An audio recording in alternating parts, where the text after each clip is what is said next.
Handang-handa na ang Philippine National Police sa ipatutupad na seguridad para sa Traslasyon 2025.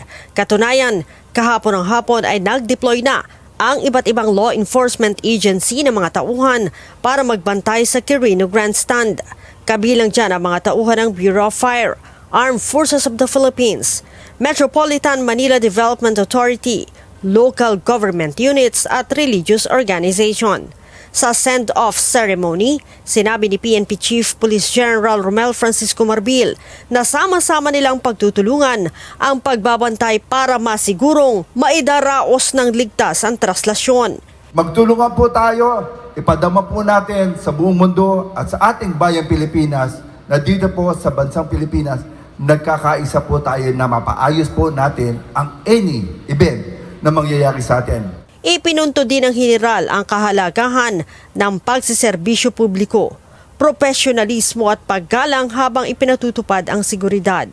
Let us make sure na ang Black Nazarene, the feast of the Black Nazarene, will be safe in our country and show the world that we are one. Nauna nang sinabi ni PNP Public Information Office Chief, Police Brigadier General Jean Fajardo na wala silang namomonitor na banta. Subalit, magpapakalat pa rin ang PNP ng nasa 12,000 pulis bukod pa sa mahigit sa 2,000 tauhan ng iba pang law enforcement agency.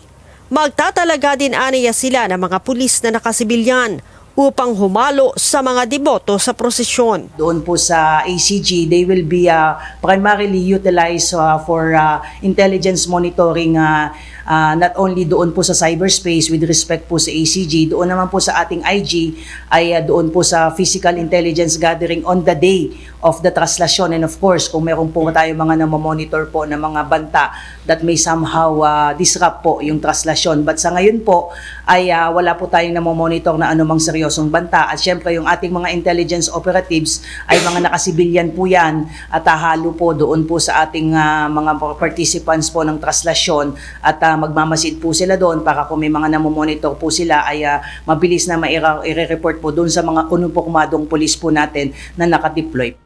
Magpapatupad din ang PNP ng no-fly at no-sail policy sa paligid ng pagdarausan ng prosesyon. Iiral din ang gun ban simula sa January 8 hanggang January 11, habang ang liquor ban naman ay sa January 8 hanggang January 10.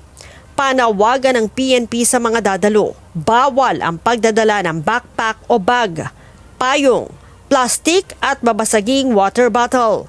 Bawal din ang pagsusuot ng sombrero at hoodie. Para hindi mabiktima ng mga kriminal, paalala ng PNP, iwasan ang pagdidisplay ng mamahaling gadgets, pagsusuot ng alahas at iba pang gamit na makatatawag ng pansin sa mga kawatan. Leia Ilagan, UNTV, News and Rescue. Diyos ang aming sandigan, serbisyo publiko ang aming pinahahalagahan.